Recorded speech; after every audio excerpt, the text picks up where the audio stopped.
Synchronized microbubble photodynamic activation to disinfect minimally prepared root canal by Kristen Teed in 2022.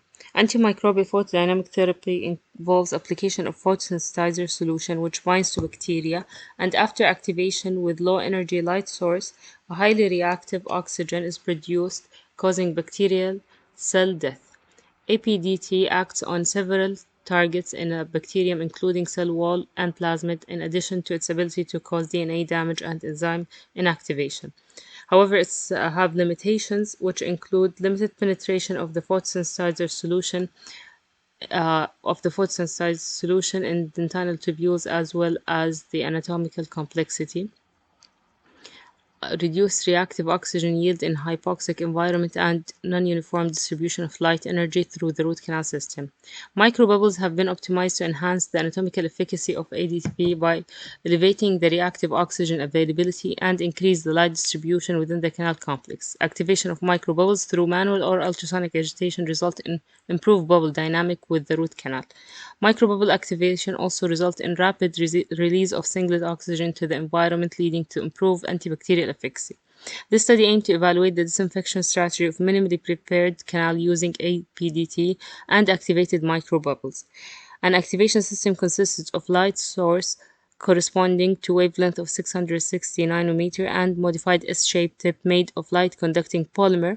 This tip aids in transmitting light uniformly through the canal space, in addition to reciprocating 180 degree to activate fluids within the canal.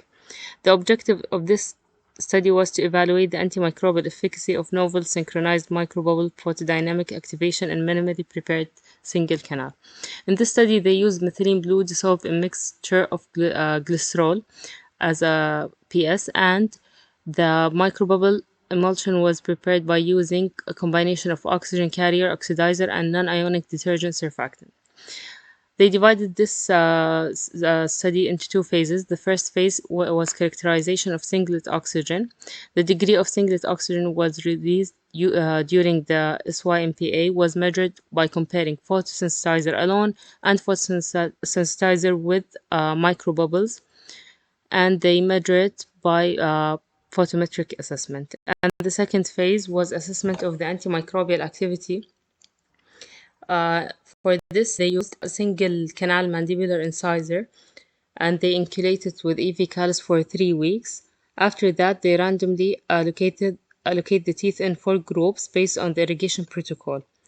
The first group was controlled. They used saline. The second group, conventional lead irrigation. The third group ultrasonic assisted irrigation. And the fourth group was the SYMPA.